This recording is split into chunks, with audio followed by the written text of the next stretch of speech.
Hello everyone and welcome to Experiential Spirituality, episode 20, Love and Light. My name is David McMurdo, but you may remember me as the best-selling author of Experiential Spirituality, The Mystic Answer to Everything, Scotland's Greatest Adventurer, soon to be captor of the Loch Ness Monster, and, apparently, proud partner of Durex condoms. You see, you know how on Amazon they have that section where it says customers who bought this also bought this other product?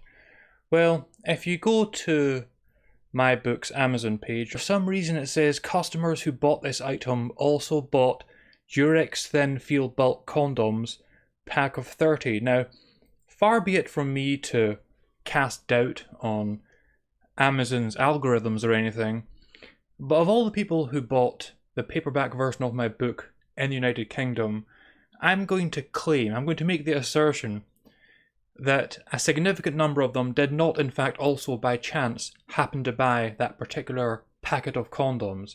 I'm going to say that maybe one person did that, and perhaps because the book hasn't been on Amazon for all that long, perhaps the system just randomly decided that they would link my book with that product, which is fine.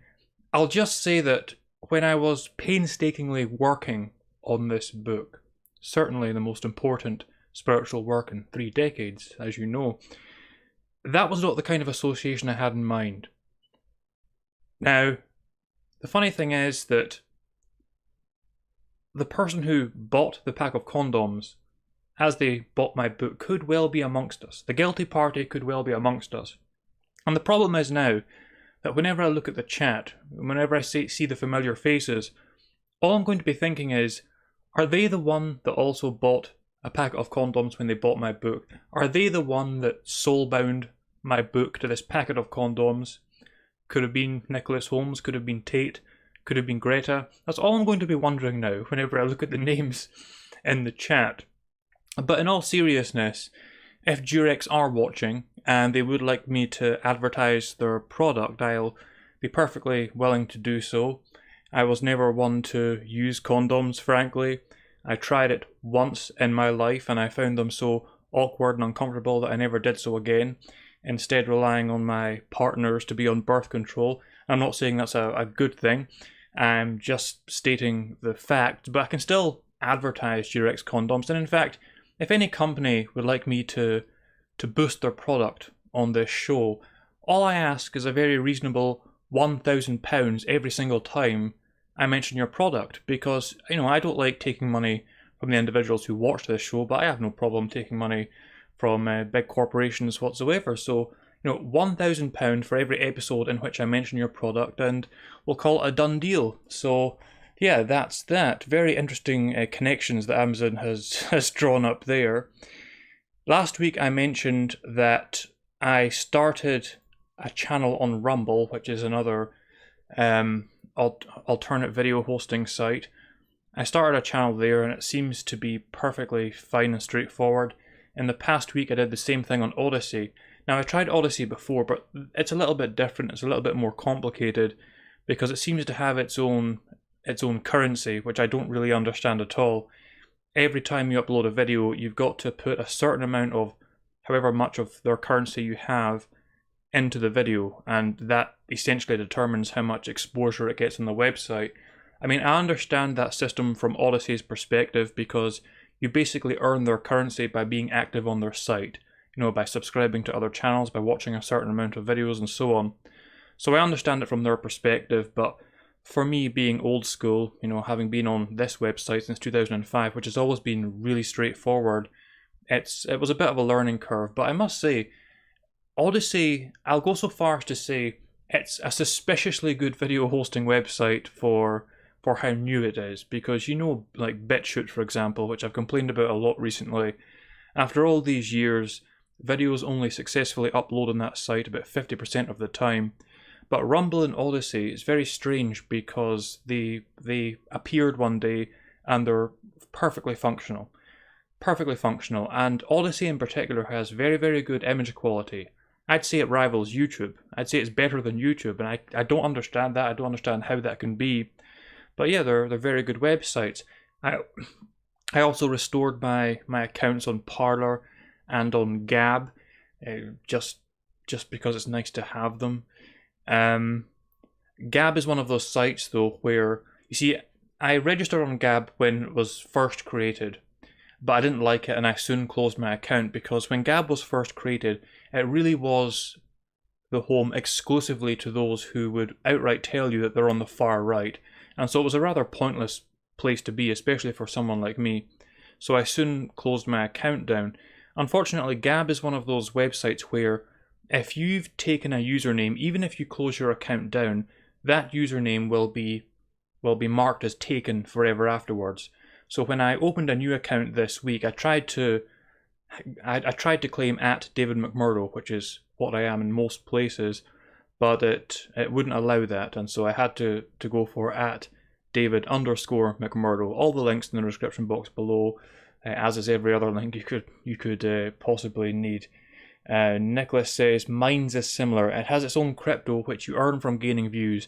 You can either transfer these to a wallet and earn actual money, or put them back into Minds to boost your content. I quite like the system, to be honest. I also had an account on Minds way back when it first emerged, but I found their system really confusing and I never gave it much time. And I don't hear about Minds much these days, so I don't think it's really worth me going back there now. And I could be wrong about that. I don't have my finger on the pulse of these things.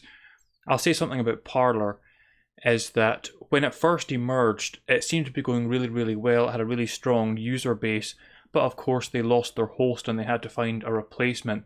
And based on what I've seen this week on Parler, I'm not sure if they actually fully recovered from that, because there's a lot of major accounts on Parler that haven't been active since they lost their host. So I think a lot of the user base of Parler simply haven't returned. I mean, Twitter and YouTube are always going to be the main places to be, if you haven't been banned, but it is nice to have these alternatives.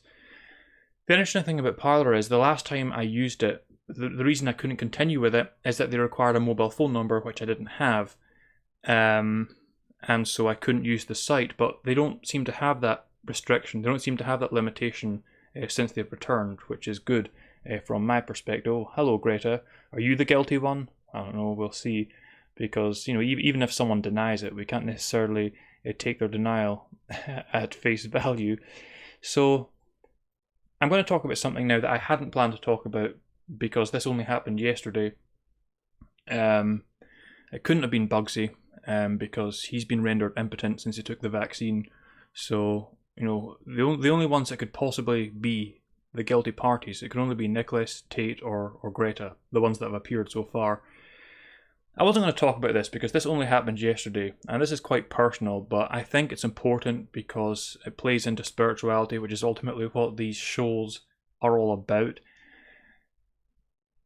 I grew up with a particular girl, and I would describe her as my best friend growing up. We met, I must have been about 9 years old when we met, and she was a year younger than me, and we hung about with one another every single day.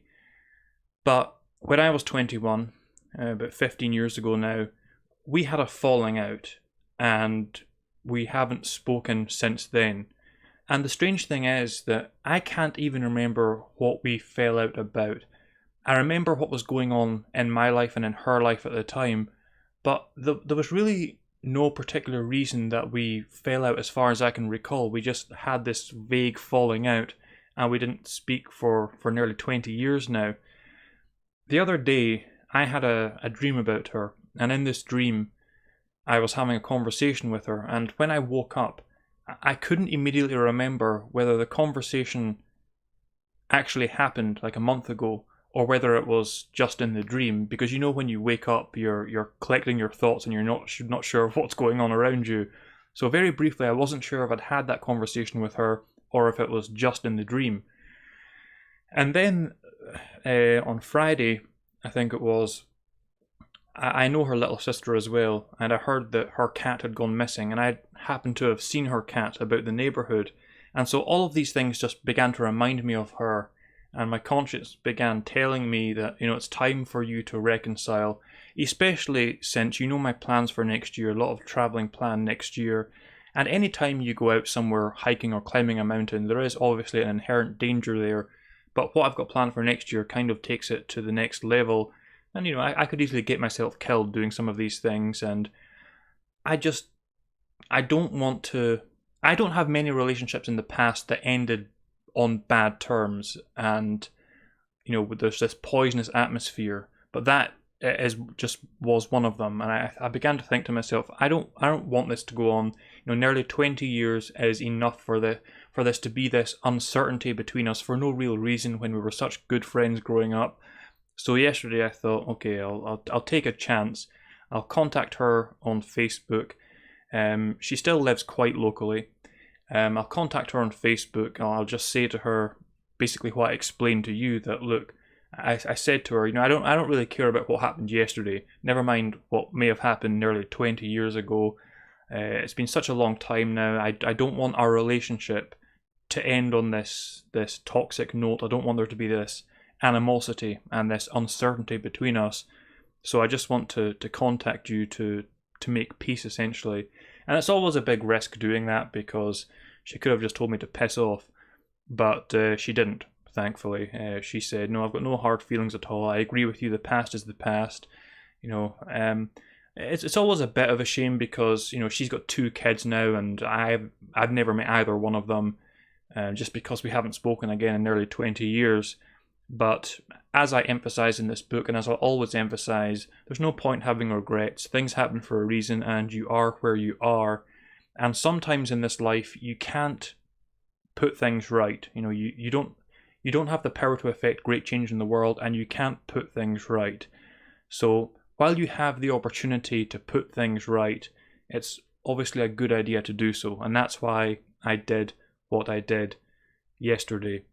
And so, yeah, I said to her as well, you know, and in the past I was definitely a jerk. You know, I didn't just pretend that nothing happened between us. But it's true, in the past, you know, back when I knew her, I could be a jerk sometimes. I could be, and I knew that. So, you know, I said that much as well.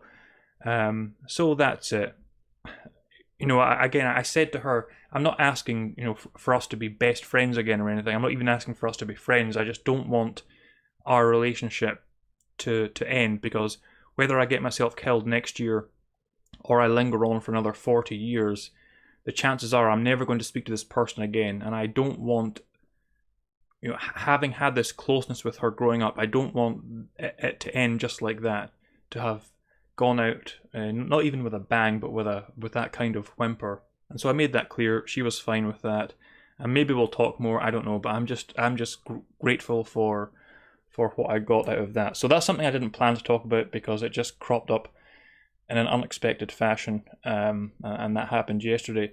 I do want to clarify my comments on treasure hunting, because these days, of course, I have to do the unpleasant thing of listening to myself talk, because I'm uploading these videos to other video hosting sites besides YouTube now.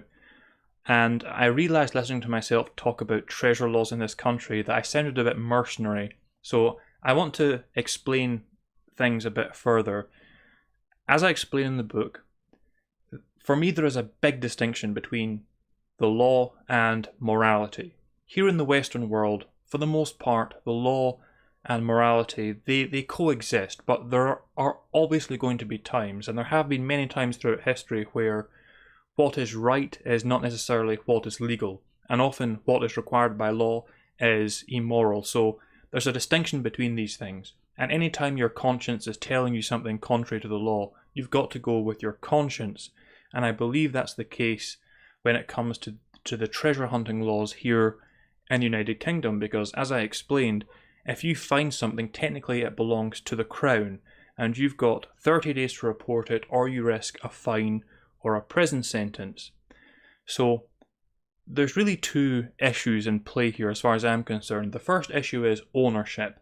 Now, if I find some Pictish artifact, there's no reason why that doesn't belong to me as much as it belongs to anyone else, because I am of this land. I am a descendant of those peoples, as my DNA test confirmed of late.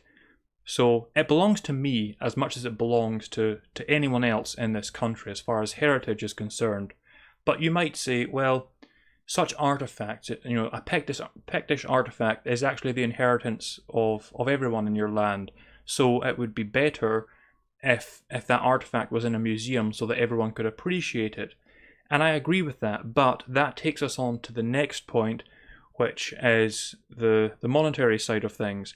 Because one way or another, if a significant artifact is found, someone is getting rich off it. Whether it's the Scottish tourism industry, whether it's a specific museum, whether it's a private collector, someone is going to make money from that item. And I don't think it's fair, I don't think it's moral that I find an item through my own efforts and on my own dime, that I find an item and I'm obliged to hand it over so that someone else can get rich off it, and in the end, I may get nothing at all. I don't think that's fair, and I don't think that's right. So that was my only point. This is about what's fair. This is about what is right, and so that's all I was saying. Because of course I have no interest. I have no need for any kind of ancient artifact. Like, let's say I found an ancient brooch. What would I do with it? It would just be sitting around here somewhere. So I agree with Indiana Jones. It belongs in a museum. I'm just saying that it belongs in a museum only after I have been adequately rewarded for my find. And that's why I dislike the treasure hunting laws here in the United Kingdom. Earlier this week, I did ask the appropriate institution, if I found a cache of treasure, say, am I obliged by law to reveal the location of that cache of treasure even if I took nothing from it?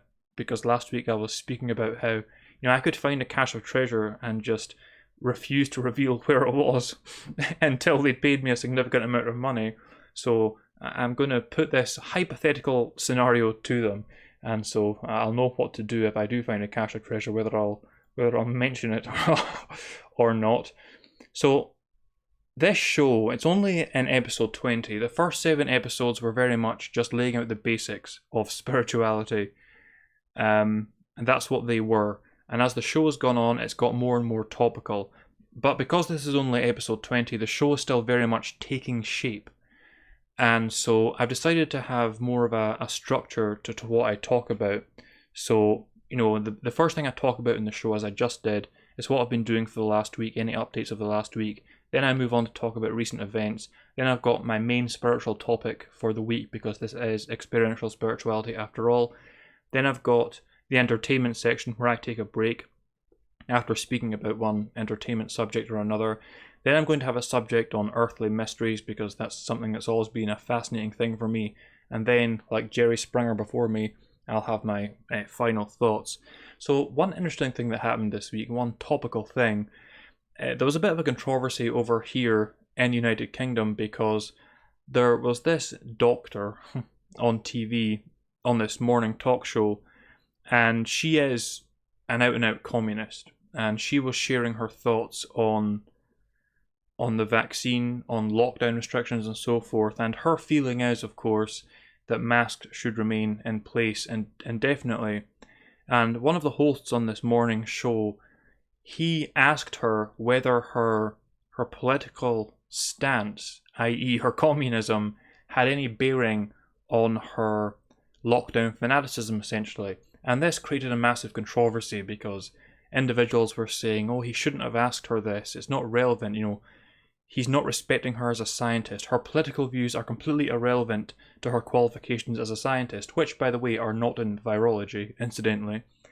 But it was just another example of obvious hypocrisy, because, of course, if there was a National Socialist on TV, not a single one of these people would care what qualifications they had in any area. Their only concern would be that there was a National Socialist being given a platform on TV, and they'd do everything in their power to have that individual removed.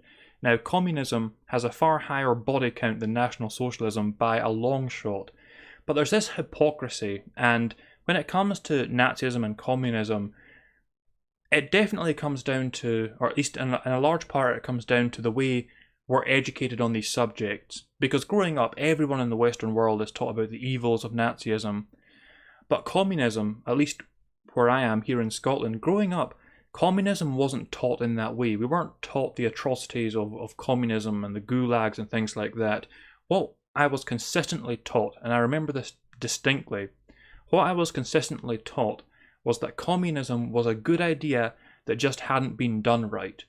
So I don't think that most individuals in this country have been sufficiently educated on communism. The only reason I know about the crimes of communism in the past is because in my own time, I pay attention to history. I like studying history, but the average person in this country doesn't know these things. And so it's no surprise to me that when an avid communist is on TV, they see no problem with that. Whereas if there was a Nazi on TV, they would have a big problem with that. If you're going to have a problem with the Nazi, you've got to have a problem with the communist. I mean, that's just common sense. But it made me realize how much you can't trust history. And it's one of those things that occurs to you as you're growing up, and you see things occurring in your day, and you realize the way that things are going to be enshrined in history and how wrong that narrative is. To take an example that we all know about, January the 6th, what went on in the United States, that is now and will forever be remembered as an attempted insurrection, which it wasn't. A bunch of people got into the Capitol building and they decided to clown about. Insurrection means an attempted overthrow of the government. It means a coup, which that was nothing like, but it's become established now that that was an insurrection. It was an attempted coup, and that's how the history books will remember it, because for the most part, the liars write the history. And it makes you think about everything you thought you knew about history, and how what is so seemingly established as historical fact is you can't possibly know if it was true or not. And since that communist was on TV this week, it took me back to when I was in high school, and we were being taught the play The Crucible by Arthur Miller. The Crucible, for anyone who doesn't know, it's a play about the Salem witch trials, but it was essentially a big allegory about the McCarthy trials, the purge of communism that went on in the United States. And so I like the play The Crucible. I really like it. I like its themes. Aside from the fact that it's an allegory, I just like it as a play. And you just kind of take it for granted that the individual, Arthur Miller, who wrote The Crucible, he had the right perspective. He was right to see McCarthy's purges as an echo of this kind of baseless hysteria, the kind of baseless hysteria that gave rise to the incidents in Salem. But looking back, I have to question that. You have to wonder, well, who was Arthur Miller? Okay, he was a playwright. What were his political views? Who was he connected to? That Arthur Miller, he was your stereotypical playwright. He's kind of this thin guy, glasses, stereotypical playwright. But who he was married to at one point? He was married to Marilyn Monroe. Just about the last couple you would expect. Now, I'm not saying that Arthur Miller had communist sympathies or was a communist. I don't know that at all. I've not studied the subject enough. I'm just saying that I often find myself re-examining things I thought I knew about history because everyone just takes them for granted, because I've come to see the ways in which all these false narratives are just becoming part of historical fact now, even though anyone with eyes can see that they're flatly false. How will this pandemic be remembered? Will this pandemic be remembered as the time where we survived a virus as deadly as Ebola or something like that? Will the people alive now remember themselves as heroes because they got hysterical on Twitter over this virus? I can see it happening. So yeah, it's just another example of how we can't necessarily trust what has been established as history. And a problem is journalists. I don't know how many of you are familiar with Yuri Bezmenov. He was a KGB agent, a Soviet agent, and many of you will have seen clips of him on YouTube and about social media. He was a KGB agent who defected to the West, essentially, and he wrote a series of books, and he gave several presentations on the means of Soviet subversion.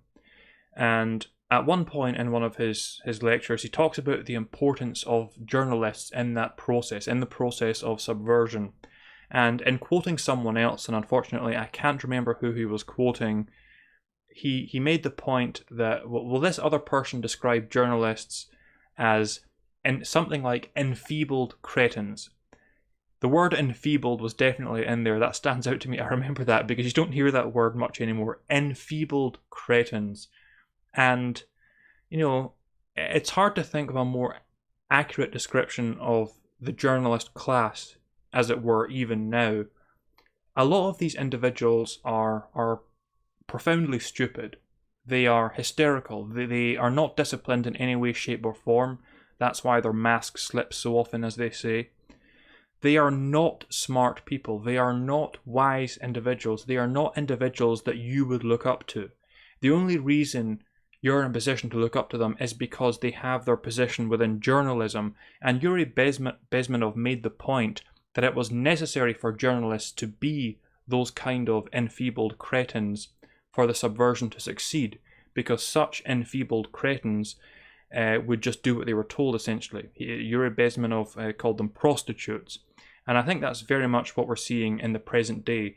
And that plays a massive part in the falsification of history, because now, of course, you have these fact checkers who sometimes they just outright lie. Other times they'll describe something as being false, even though it's actually mostly true.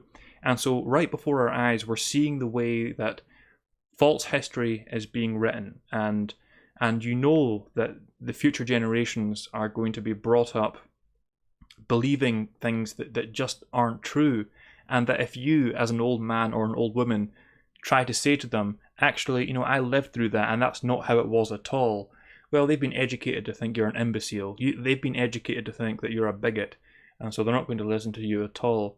And that's how it goes in this world, unfortunately. Tate says, the useful idiots, the leftists who are idealistically believing in the beauty of the Soviet socialist or communist or whatever system, when they get disillusioned, they become the worst enemies. And he was quoting from Yuri Bezmenov there. Yes, absolutely. And I think that in our lifetimes we're going to see the scales fall away from the eyes of many, and we'll see their turnabout. But it's amazing to me that it hasn't happened sooner, with the way that the government are taking advantage of this pandemic all across the Western world. But, of course, something I emphasize all the time is that this is one reason, this is an example of the futility of the world, and it's one reason why it's good not to be so strongly focused on the world, because this is the way the world is. With very few exceptions, it's the scum that rises to the top. You are ruled over by, again, those enfeebled cretins that Yuri Bezmenov mentioned. That's who rules over you. It's not just, it's not right, but it's the way it's always been. Sometimes you'll get a truly great leader to rise to the top, some great general, some great king, some great emperor, and inevitably what he struggles against the most is not the common people. What he struggles against the most are the bureaucrats and the enfeebled cretins that surround him. It's just the way of the world, and that's why it's a great relief for those of us who know something of the spiritual and who know that this world, our life passes away in the blink of an eye, but the spiritual is eternal, and it's from that we derive our peace. I can only imagine the kind of despair that a soul must be undergoing if, seeing events play out as they are now, the only hope they have is what's unfolding in this world, because it must be a very depressing thing to witness. And if you're not aware of spiritual realities and your hope lies only in the material realm, yeah, you must not be in a good state at the present time. And another news story, I saw this, and it's always important to check the facts behind these stories, because I saw on Twitter something about how the Russian Orthodox Church have announced that anyone who does not get the vaccine is guilty of sin. And I immediately thought, is that really what they said? Because so often, for example, you'll hear quotes from Pope Francis. Or Pope Francis said this, but when you go and actually check it out, that's not at all what he said. So I made sure to look into this. It was actually an official spokesman for the Russian Orthodox Church that said this, and while he didn't outright say those who don't get the vaccine are sinning, that is basically what he implied. And it brought to mind the fact that if you listen to a lot of mainstream Christians here on YouTube and around social media, they'll always push this idea that it's the fringe groups that are part of the New World Order, for example. They have a disdain for New Agers, and they'll talk about how the New Age agenda is part of the New World Order, the One World Government agenda. But that really never made any sense, because let's say you worked for some global cabal. Why would you bother subverting and infiltrating or even creating these fringe groups? What you really want to do is subvert the major religions, the major churches. And even if you are a mainstream Christian yourself, I don't think it's possible to deny that that's exactly what has happened here. And specifically on the subject of sin, this is why it is not and it should not be down to individual souls living in human form to determine what is sin and what is not. Because when other Christians respond to this spokesman or to the Russian Orthodox Church, they're going to respond as to say, no, it's actually not a sin because of this, and it's a sin to take the vaccine because of this. Whereas the truth is that sin is determined not by any soul trying to understand a set of scriptures or just trying to think their way to some system of morality. True sin, true missing the mark, is determined by your conscience. It's about following your conscience, because your conscience and your intuition, well, they're the voice of God, as I've said before. They are the spirit that unites all of us. And so that's the only true way to determine sin. It's on the basis of your own conscience. And so, I thought that was an example of how the mainstream Christian institutions have been subverted and have been corrupted, even as many of their followers, for some reason, point their fingers at smaller fringe groups which wouldn't have the power to have much influence anyway. And second of all, it's an example of how so many individual souls misunderstand the nature of sin and what sin is and how we determine sin. If it's just about souls in human form figuring out a system of morality and determining what sin is, then you're going to get exactly what you see in the world, which is a billion different opinions on the subject, when it's far simpler than that. It's just a matter of following your conscience. Now, the main spiritual subject for this week's episode is, as the title suggests, or outright says, love and light. And here's what that refers to. The problem with the word spirituality is that to many individuals, it's a very, very fluffy word. It's a very soft word. And so if you talk about spirituality, or you say that your life is about spirituality, they kind of envision someone very inoffensive. They kind of envision someone very soft. And so the moment that you take a hard stance on anything, the moment that you're firm with someone, they'll immediately accuse you of being a hypocrite. They'll say things like, oh, look how much of a spiritual person you are, saying things like that. But of course, as I explain in this book, at least in part, it's not a major focus of the book, but I do mention it, that was never the case historically. Spirituality historically has never been about being really soft and really fluffy and this love and light idea. To go back to Yeshua, and Yeshua is the perfect example, because Yeshua, of all the mystics, he is seen in popular culture as the one who was never offensive to anyone and who was meek and mild, when anyone who's read the Gospels know that it's literally the opposite of the truth. As I say in the book, Yeshua never laughs once, he never smiles once.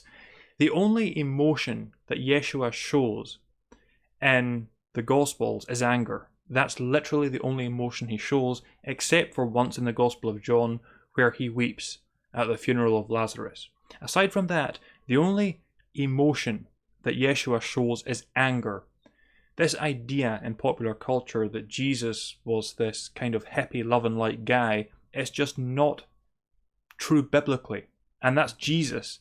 If you look at the other mystics of the past, Krishna, for example, he was called the master of mystics. Well, he was a warlord in some part. He was very warlike. If you read the Bhagavad Gita, for example, in the book I use the Bhagavad Gita as an example of Krishna's teachings on warfare.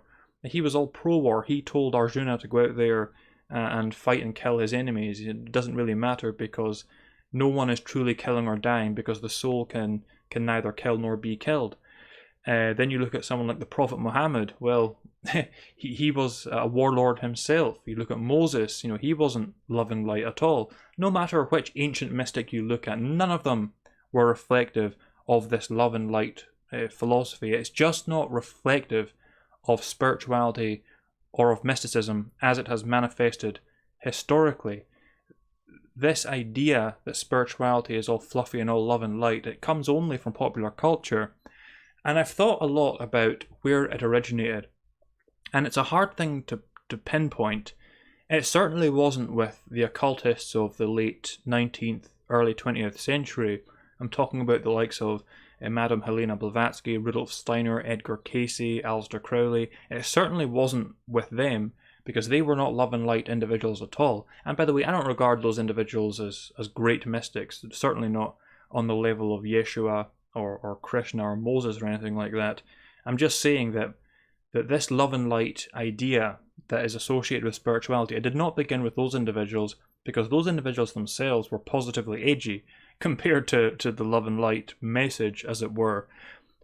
As far as I can tell, what happened was that there was a shift in the culture, essentially, starting with the 60s, and that because of that shift, everything became coloured by that cultural shift, including the churches, for example. So the reason I think you'll find many priests and many pastors buying into this love and light idea of Yeshua is less to do with the fact that, historically speaking, that's how Yeshua was, or that's how other saints were, because they really weren't. I think it's just a simple fact, and another example of how the churches were gradually subverted. In the 60s, you had the free love movement and things like that, and I just think that cultural movement pervaded everything, including the churches, and it's that where this whole love and light comes from. So it didn't emerge from some spiritual movement. It rather emerged from a culture and infected different spiritual movements, where to the point where now you've got even priests and bishops and pastors, individuals who should know the Bible and should know what Yeshua was really like, bang into this idea that Yeshua was all love and light when he simply wasn't. That just wasn't the case. So that for me is an interesting topic to think about, because it's something I get a lot, because I'm far from a love and light individual. If you see the way I interact with people, I'm often very firm with them, as much as I need to be. Again, I don't crush individuals. But a problem with this cultural shift that began in the 60s, and where this misunderstanding stems from, is something I talk about in the book, and it's something I've talked about on this show before. It's a fundamental misunderstanding of what love is. Was Yeshua loving? Yes, Jesus was loving. But the question becomes, what is love? Because to modern culture, love is nothing but an emotion. And that is a huge misunderstanding, and it causes a huge problem. Because if love is nothing but an emotion, then it's fundamentally beyond your control, because you all know that you can't dictate your own emotions. You feel this way or you feel that way. It's as simple as that. And this terrible misunderstanding has an effect in all kinds of areas. Love truly, and certainly biblically speaking, love is first and foremost an act. And this is so important to understand, because if you don't understand this, you can't understand any of Yeshua's teachings. And this is the kind of problem this misunderstanding creates. And this misunderstanding arises just simply because we live in what I call in the book the age of emotion, where emotions are seen as more valuable than anything else. And I don't usually like to reference pop culture while I'm speaking on these serious subjects, but there is that clip from The Simpsons that encapsulates this beautifully, where there's that talk show going on, and the host says to one of the guests, "Don't worry, dear, your tears say more than real evidence ever could." Now, obviously that episode was created in the 90s, but things have got worse since that point. We really do live in an age of emotion. But love is an act before it's anything else. And so when Yeshua tells individuals to love even their enemies, if you think that love is nothing but an emotion, then the way you have to interpret that statement is that Yeshua is telling you to force yourself to have a certain emotional disposition towards someone that you don't like, which of course is impossible. But love is an act before it's anything else. So when Yeshua said, you must love even your enemies, he was simply saying that you should treat your enemies well regardless of how you feel about it. But if you understand love is only an emotion, you're not going to see that and you're not going to understand that.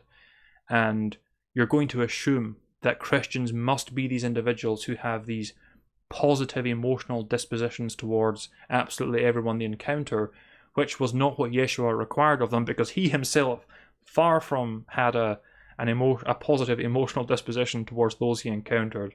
When he encountered the Pharisees, he called them sons of hell, he called them vipers, he called them all kinds of things. He did not have a positive emotional disposition.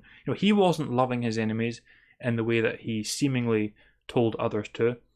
But if one of those Pharisees had been thirsty, if one of those Pharisees had been hungry, Yeshua would of course given him something to drink, given him something to eat, because that's what he meant by being loving. And so that's where this whole this love and light misunderstanding has come from. Started in the 60s with the cultural movement, cultural revolution you might call it back then, and that has permeated every aspect of society, and it has perverted and corrupted our understanding of certain things, including our understanding of love. And therefore, when people see love as an emotion, they can't understand how one can maintain that no, you don't have to be love and light. You don't have to be all namaste, because that's never what the mystics of the past were. If you're love and light in that way, then you're asking for those who oppose you to just stomp on you, essentially. And while Yeshua might have been reserved, he was not someone who let others walk over him. And that's just not something that the mystics of the past ever did. It's not something that the saints of the Catholic Church ever did either, for example. And of course, I'm no Catholic. I'm not any kind of Christian. But yeah, these things are not reflective of truly spiritual people as they have existed in the past. They were not this love and light. They did not have this love and light disposition. They in fact were more harsh on individuals than anything. And you see this, in fact, very interestingly, in films from the 70s and 80s, and the mentor figures. In the 70s and 80s, if you look at the films, and I'm pointing to films here because they're reflective of the culture, the mentor figures in those films, they weren't really kind, nice individuals. In fact, they were quite harsh to a comedy degree. There was this concept of the harsh mentor that would put you through hell, but in the end it would be for your benefit. We've kind of lost that in cinema as well, as a direct result of the way that culture understands what it means to be loving and what it means to be a spiritual person, where now mentor figures are often depicted as these ethereal beings who really do have this love and light disposition, but because this is Hollywood fiction, they can get away with it while living incarnated here in the material realm, which is just not reflective of reality. So that's the main spiritual subject I want to talk about in this episode. And so now it's time for the entertainment section. And I did try to think of really catchy, pithy titles for each of these sections in this show, but I just couldn't. So, Indiana Jones 5 update. There's not much to say on Indiana Jones 5, except that Harrison Ford is now out of his sling, so maybe, hopefully, he'll be able to go back to filming sometime in the near future. I mentioned previously that I didn't understand why they chose Glasgow to go and film in, because Glasgow is an odd choice. If you're just looking for a city to film in, why would you choose Glasgow? And I realised now, after seeing certain photos this week, that it's because of the architecture. They chose to film in Vincent Street, which is, I actually used to work near that street. And if you look at the images that have been released, you can see how they've done up the buildings. And so I understand now the architecture in certain parts of Vincent Street could pass for New York in the 1960s. So they've got all these American flags up now. They've got all these 1960s posters up. And one of those posters confirmed an earlier plot point that I mentioned, because one of the posters it says "Welcome Armstrong." It's a welcome back for the three astronauts essentially, and that was an event that took place in New York in the 1960s. So that confirmed that plot point. This plot is going to be centered around the moon landing to some degree, or the space program. And I think that pretty much also confirms the other plot point, where the antagonist of this film is going to be a Nazi agent that was drafted through Operation Paperclip at the end of World War II. So here's what I think is going to happen. The prologue of the film will be set in the 1930s or 40s, probably 40s. And you're going to see Harrison Ford as a young Indiana Jones, because we know that at this point in the film they're digitally de-aged him. He's going to have a run-in with this evil Nazi guy. And then after the prologue, the film is going to skip forward to the 1960s, where Indiana Jones once again has to face off against the guy he met in the prologue, but now he is working for the United States government. And so Indiana Jones is going to have to oppose the United States government and possibly the CIA, FBI and other agencies. So that could be interesting. I'd like to see Indiana Jones face off against the United States government in some capacity, because they do have this guy working for them, as was the case historically after Operation Paperclip. So I think that's all the Indiana Jones 5 update I've got. So I want to move on to talk about earthly mysteries now, specifically about the Sioux Sea. Sioux Seath. That's a Gaelic term. I've related my encounter with that big cat several times before, and I give a detailed account in chapter 10 of this book. But just to quickly restate for those of you who aren't familiar with this encounter that I had, when I was in my early 20s, my friends and I would often go out to visit another friend on his farm out in the countryside. It's about 5 miles outside of town. And what we would usually do is that when we walked out to his place, we'd just follow the road out. But on the way back, we'd take a shortcut through the countryside and across the farmers' fields. I say shortcut because I'm not so sure it was actually a shortcut. I think it took us longer than if we just followed the roads. But our logic was that we were going in a straight line, even though the terrain was obviously far harsher and we had to climb over fences and so forth. But on one such morning, my friend and I were heading back into town at about, 1, 2 or 3 o'clock in the morning. It was dark anyway. And we just clambered over yet another fence. And right in front of us, there was this massive cat. It was about 5 or 6 feet long, just casually trotted along in front of us, if cats trot. Paddled along in front of us, just quite casually. And there was this moment where my friend and I, we kind of looked at each other to confirm that we'd both seen it. And so, at the time, again, this was in my early 20s, I just kind of had my mind blowing, and I assumed it was a flesh and blood creature that I'd seen, that my friend and I had seen. And he seemed pretty convinced of that too. But then, as things went on and I understood more about the spiritual as a whole, I came to, and I can't, there's no way for me to confirm this, of course, but I've come to believe that what I saw was what I call an ethereal echo, what others might call a ghost. But I like to be more specific, because when I use the term ethereal echo to indicate that I don't think I saw a sentient being. I don't think I saw a trapped soul. I think I saw an echo in time of a creature that once lived in these lands, because lynx did live in these lands, big cats did live in these lands. The county that I was born and still live in is called Caithness, and it derives its name from cats. It used to be called Cate.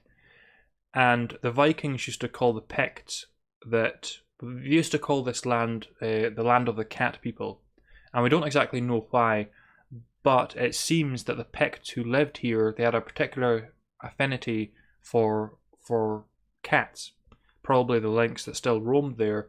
You know how you'll see ancient warriors, like sometimes you'll see Roman figures portrayed as having like lions' heads as helmets and things like that.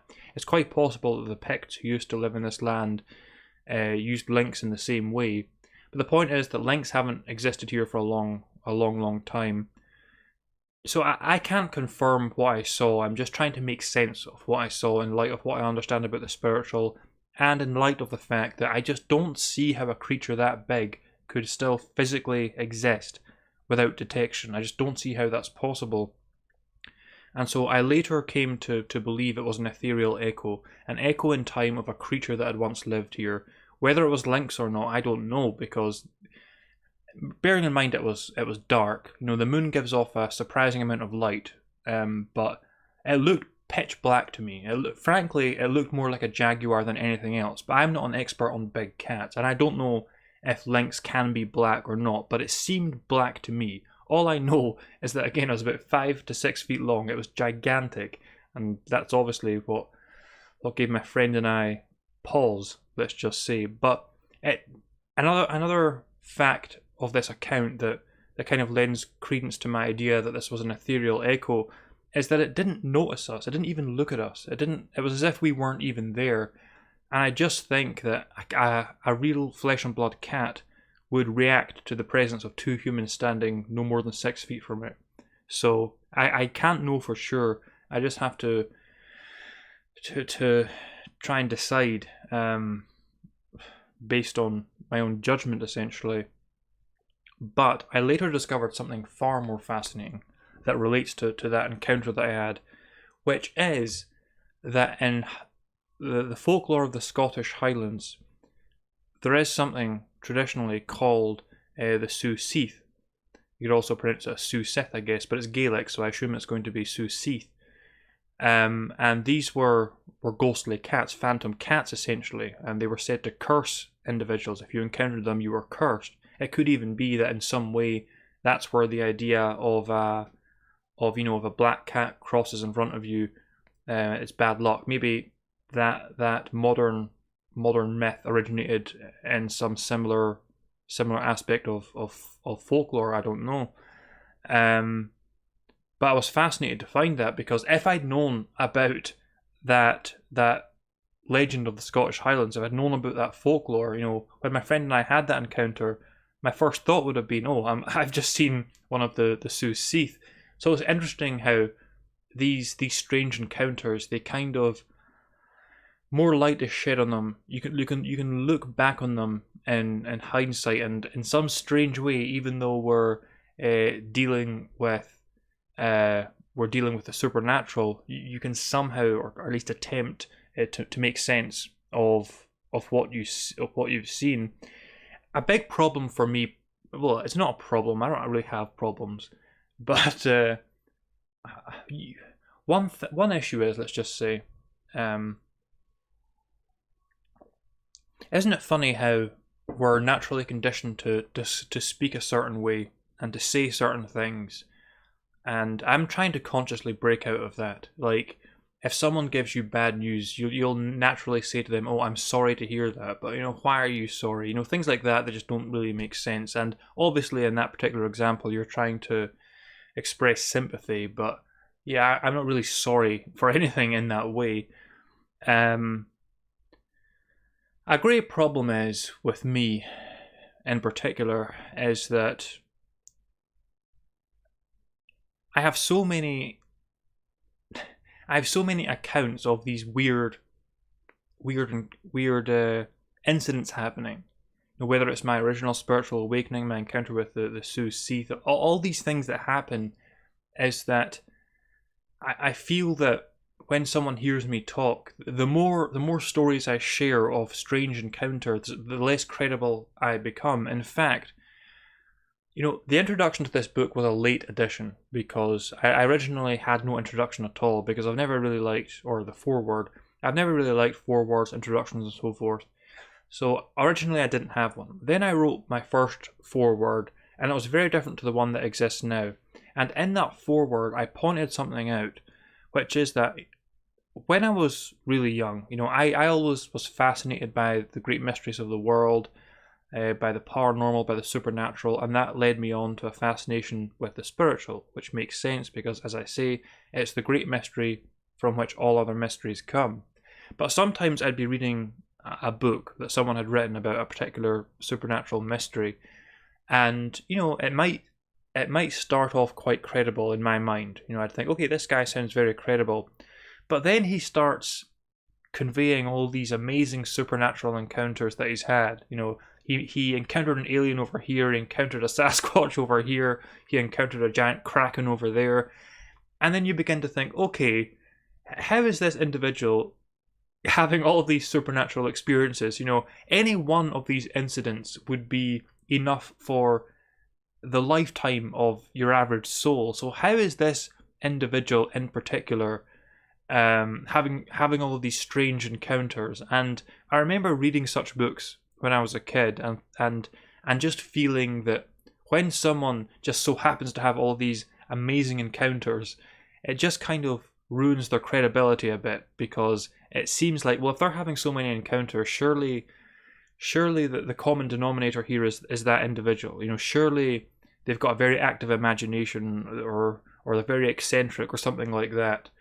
And I said in that first introduction that I came to realize recently that I have become that very individual. I have become that very individual who has just a stupid number of these bizarre encounters to relate. But it's kind of been a lesson for me, because they're all true. They all actually happened.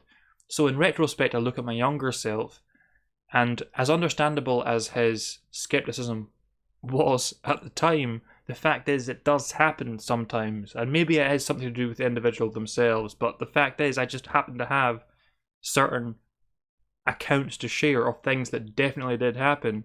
So I guess I have to retroactively offer an apology to those authors that I doubted before, because now I'm one of them. I guess that's my karma. Tate says, you appear more credible to me. I too have also encountered high strangeness. That is one thing I've got going for me, is that especially if you know me in real life, which none of you do, well, most of you don't, some of you may, I just wouldn't, I don't lie. I said on Twitter that, because someone else had commented about how he wishes individuals would just stop lying, and I said to him, and I retweeted myself, but I said to him, it's often a shock to the system for some souls to come to see how easily others will lie. Because if you have a conscience, then lying to you, or the prospect of lying, is a big thing, and it's not something you can do easily.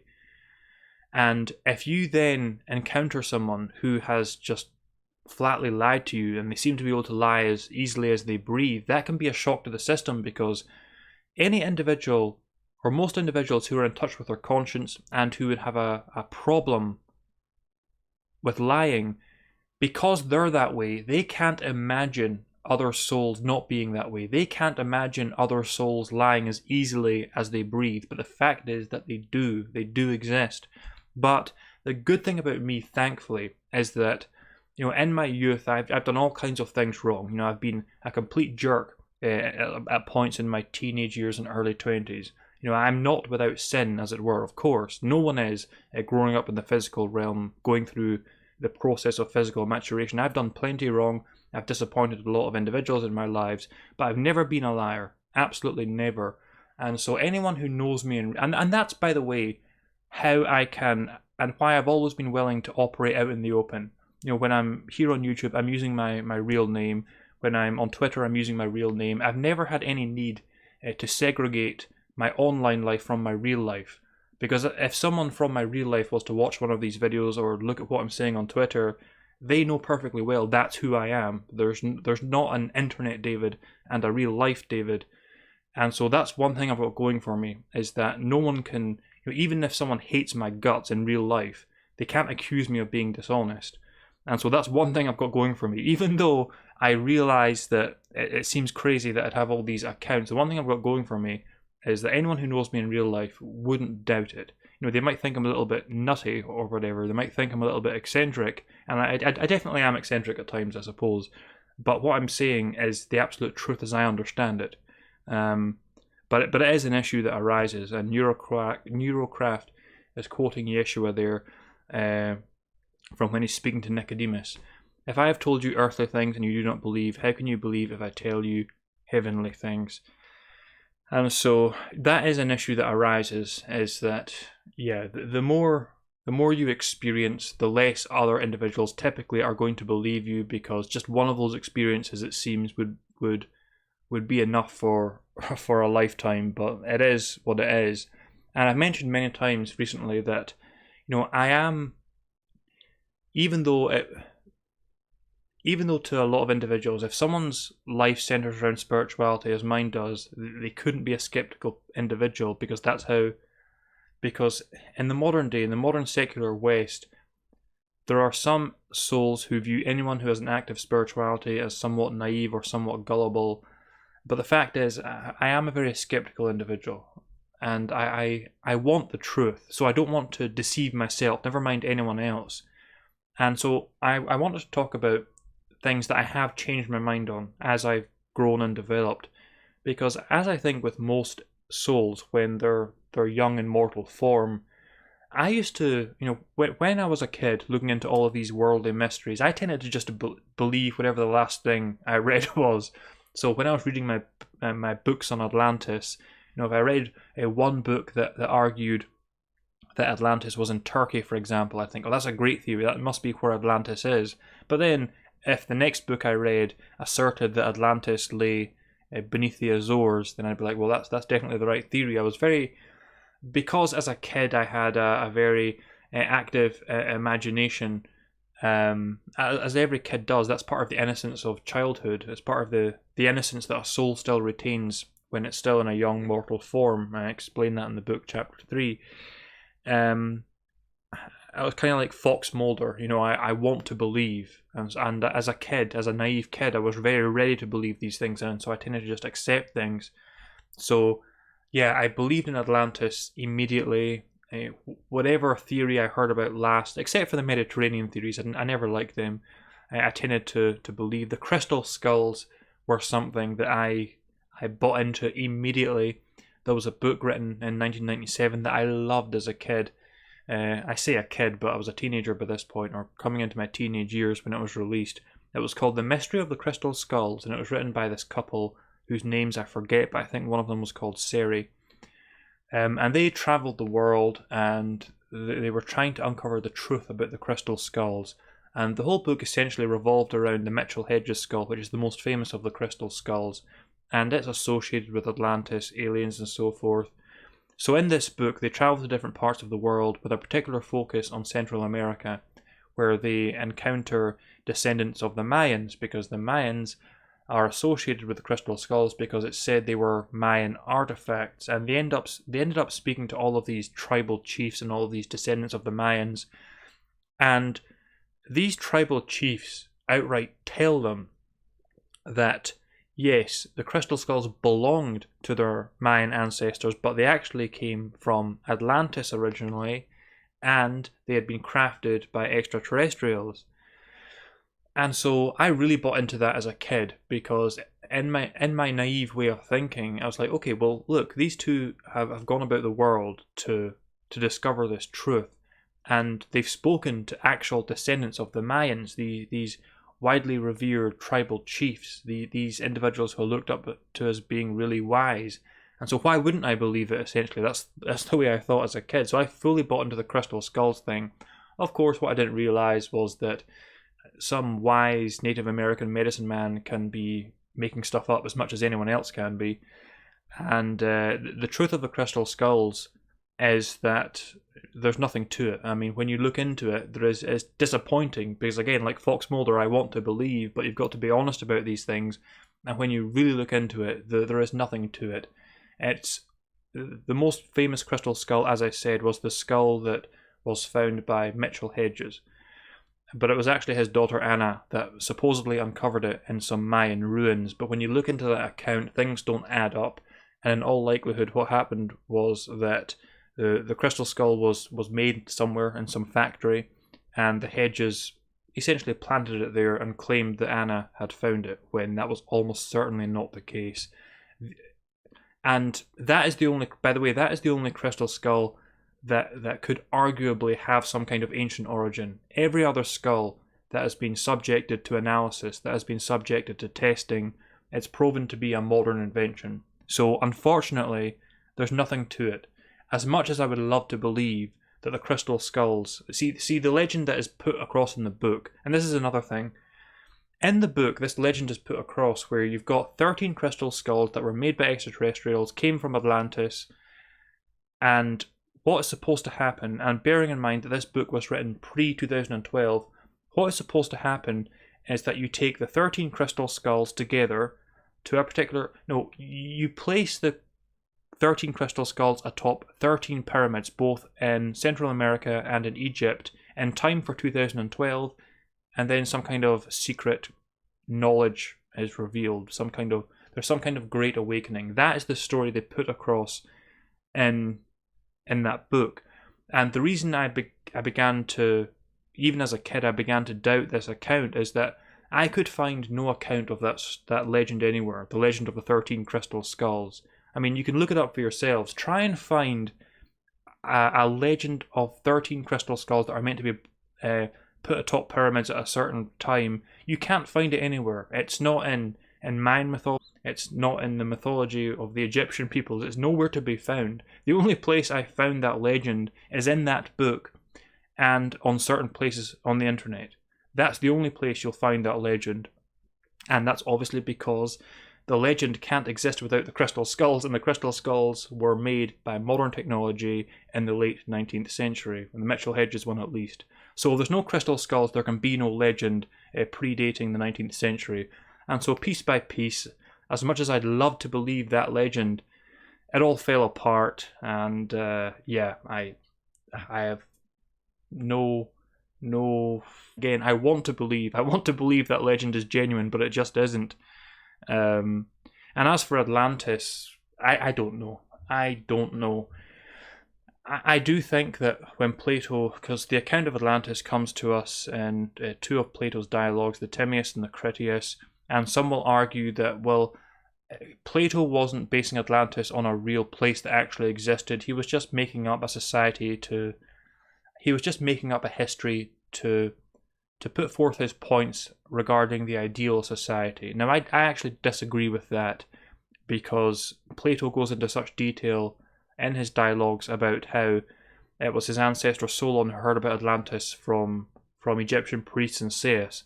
If Plato was just making up something from his own mind, there's no need for him to go into that kind of detail to give it some kind of plausibility. He just has to relate the story. So I do think that Plato's account of Atlantis was based on something somewhere. What that was, I don't know. I don't think it was based on Santorini in the Mediterranean Sea, as many have suggested. I've been to Santorini. I went to Crete, and then from Crete I took a boat up to Santorini. And the tourist industry there, of course, makes much of the fact that this place was held to be Atlantis. But I don't believe that. I just don't believe that at all. I think it would have to be beyond the Pillars of Hercules, as Plato said, whether that would be the Azores or the Caribbean Islands. The Caribbean Islands are a very likely candidate because in Plato's account it's mentioned that there was a larger continent surrounding Atlantis, or the larger continent could be reached through a series of islands that you could use as stepping stones. And so if Atlantis was Cuba, for example, you can easily see how the American continent would fit in with that. So those would be the most likely sites, I would think. But the truth is, I just don't know. I just don't know. And you have to be honest about what you know and what you don't know, as I repeatedly say.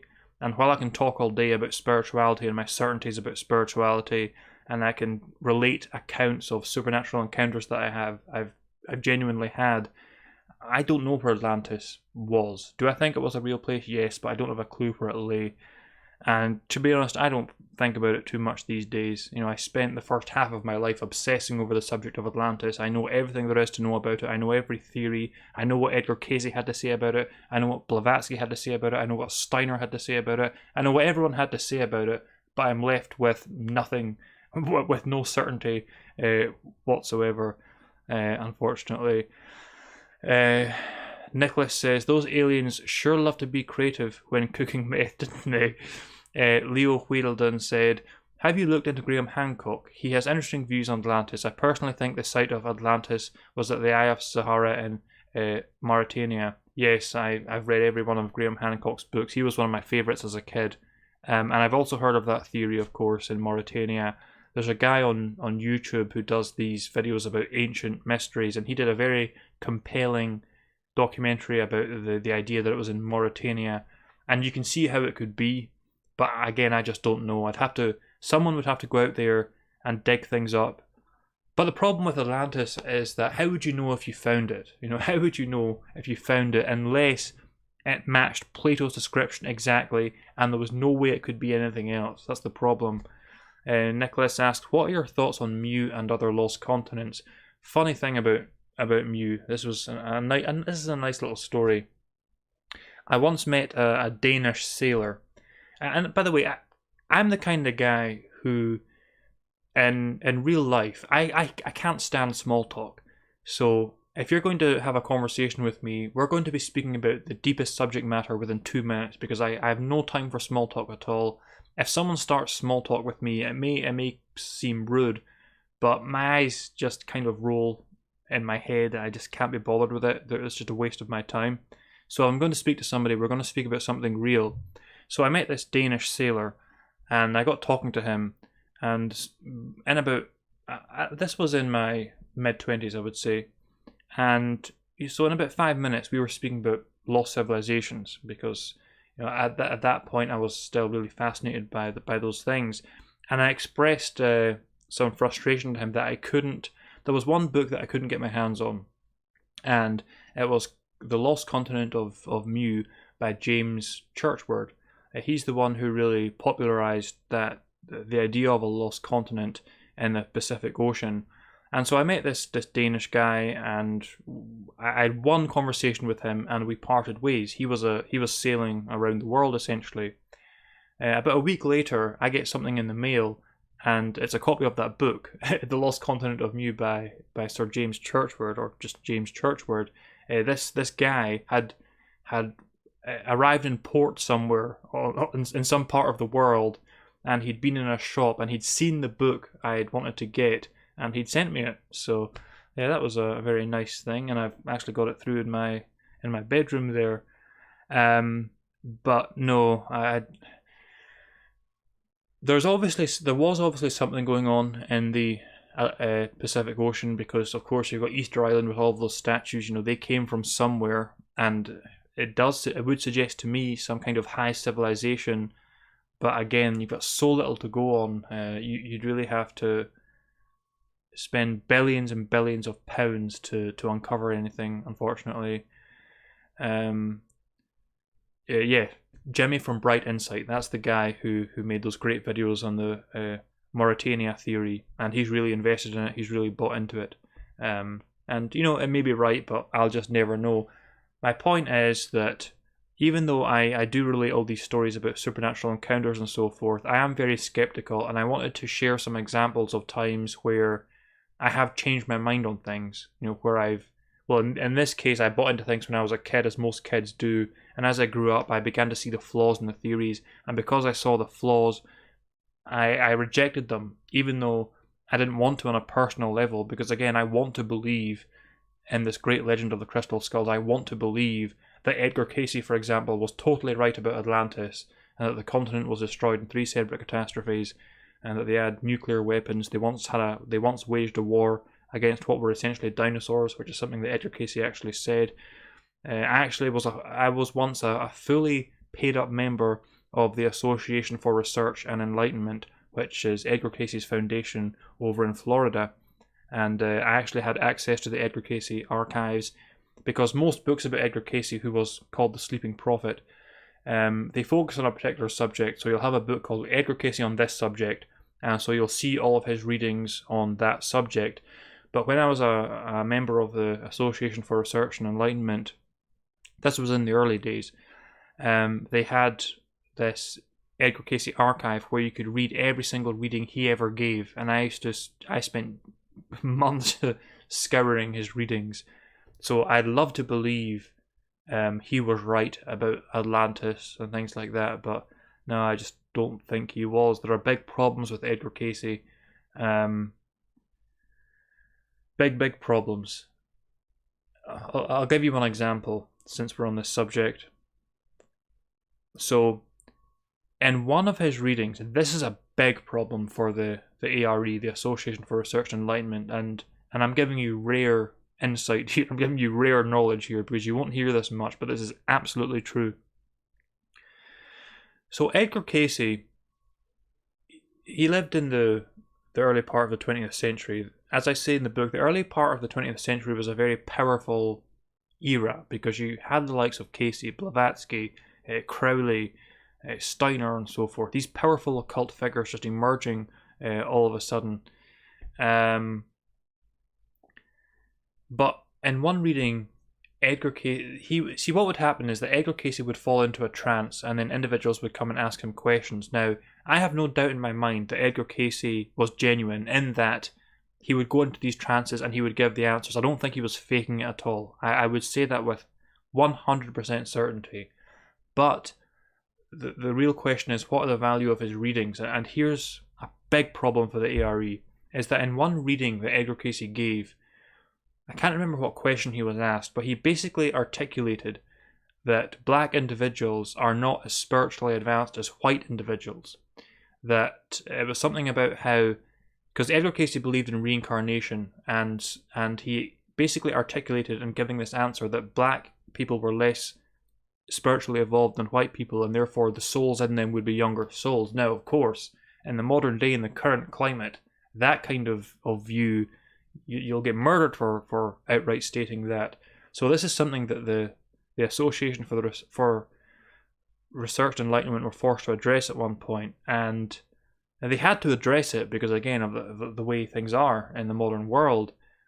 But their answer was terrible. It undermines everything. Because you know what their answer was?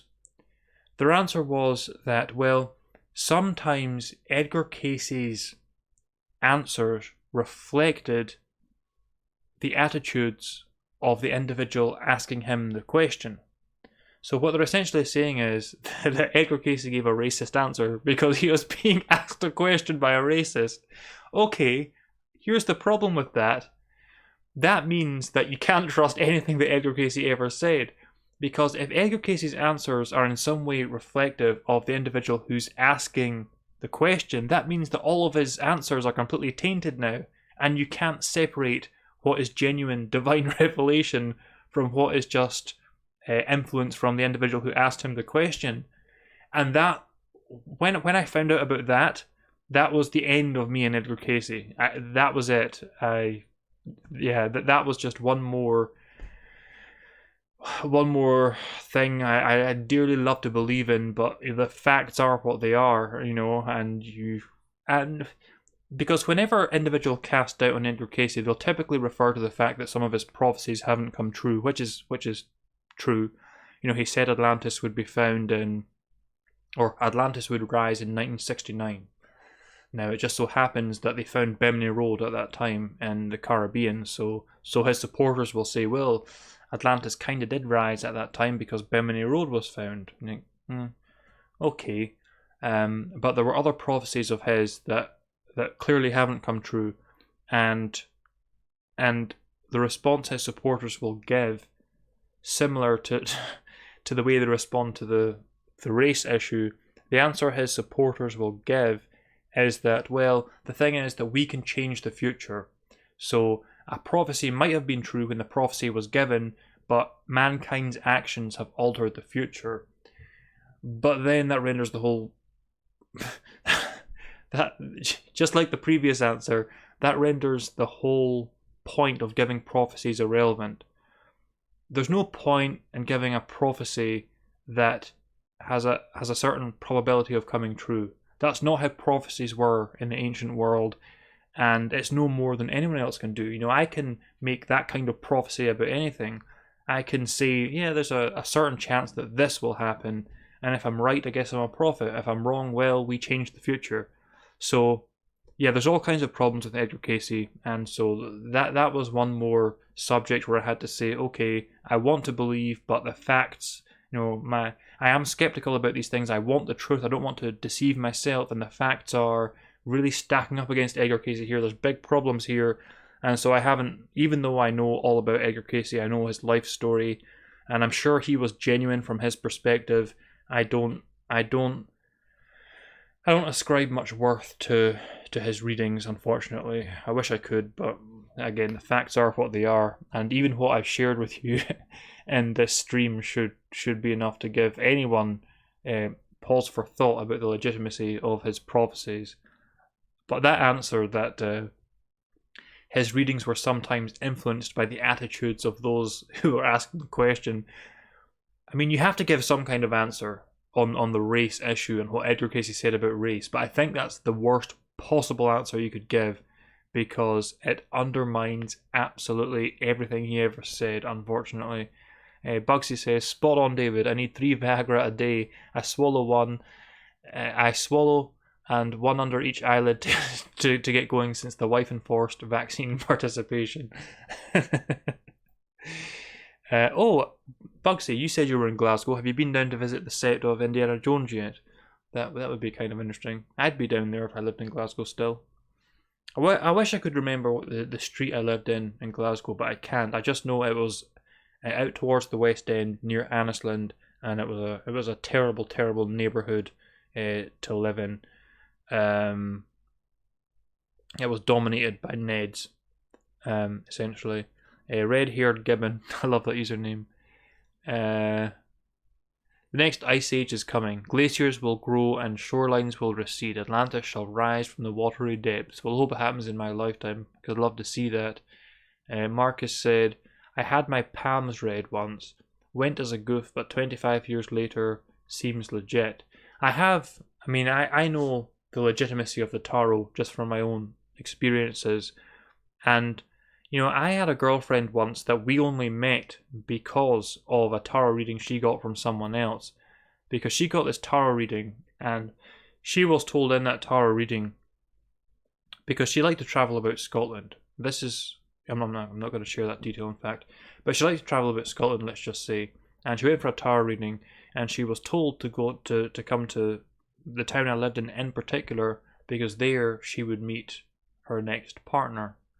And so she came to the town she was told to, and that's where she met me, and we became partners. Now, was that a self-fulfilling prophecy? Did she make that happen? Because, she went to a certain town looking for a partner, and so she just happened to bump into me, and that was it. Maybe that's what happened, but yeah, I've seen a lot. I've seen enough to believe that the future can be foretold, but it's an extremely rare thing, and most of the individuals who do tarot readings and palm reading and all that, they're not genuine at all. As I explain in the book, a big issue is they've got to be, in order for anyone to have access to that kind of power, they've got to be faultless, morally speaking, because that kind of power it comes through the spirit. And if someone is living in ignorance and they don't know their true nature, and they're really living in a lowly state of being, how can they possibly have access to the spirit that would enable them to have that kind of power? So the most important qualification for me as far as psychics are concerned would be their state of being and their moral conduct, quite frankly. But I don't really concern myself with psychic readings. I don't care what happens in the future, because I'm focused on the present moment, and I'm more than happy for the future to unfold without me knowing about it. I don't need to know the future. And in the present day, unlike in my childhood, I don't need to know the past. I don't need to know the answers to Atlantis. I'll know all things in time, but I'm here now, and that's what I really need and want to focus on. So I'm going to conclude this with my Jerry Springer style final thought, which this week pertains to living in the present moment, funnily enough, and not dwelling upon negativity. Sometimes I don't know how certain individuals on the internet do it. And by it, I mean hear the same talking points over and over and over again and not get utterly bored with it. Let's take this whole lockdown situation. I made my position clear on that at the very beginning. Don't support the lockdown, not going to get the vaccine. Plain and simple. I think it's despicable that individuals are thinking of vaccinating children for the sake of the adults. That's contrary to nature. It's just disgusting, in my opinion. And that's it, okay? I don't need to hear someone say 10 times a day on Twitter that the lockdown is bad. You know, for younger people, the vaccine is riskier than the virus itself. I don't need to hear that 50 times a day. I just don't need to hear it. But that's what you see often. Individuals just want to hear their own opinions repeated back to them constantly. They somehow need that affirmation repeatedly, whereas personally, I just get very, very bored of it. I get very, very tired of it. There are some accounts on Twitter that I follow, and I agree with them about the lockdown. I agree with them about the vaccination. But damn, they don't have to say it like 50 times a day. It's so boring. Because all that is doing is keeping you in a psychological rut where you're so focused on something that you can't move on, you can't see past it.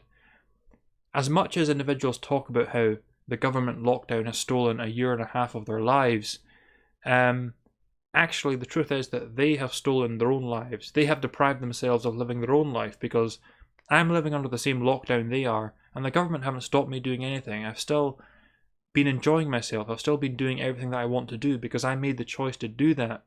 But ironically, these individuals who also oppose the lockdown, they've made life misery for themselves because they focus on nothing else but the lockdown. Whereas to me it seems pretty straightforward. You know, if you want to make your opinion known on the subject, then you can do that. Once, maybe twice, maybe even 3 times. But there's no need for you to obsess on it and day after day repeat your points on the issue. Just say it once and leave it there, and then move on to do something more productive, to make yourself happier in life, to follow God through your conscience and your intuition. But a lot of individuals have kind of placed themselves in a hellish state of being because they've become obsessed about the lockdown, they've become obsessed about the vaccines and so forth, even though they have no power to change it. So the government haven't really stolen their lives from them. They've stolen it from themselves by obsessing over these things. And I'm just using that as an example, but we could be talking about anything. There's no reason to obsess over anything negative when you do not have the worldly power to affect any change. And I have to really emphasize that point every time, because I like to emphasize that I'm not advocating apathy here. If you can make some kind of positive change in the world, then by all means do that. I mean, I started off this live stream talking about how I reconciled with that friend from childhood. I didn't have to do that. You know, I could have just let it go and been apathetic, but that's not my way. So I'm not advocating apathy.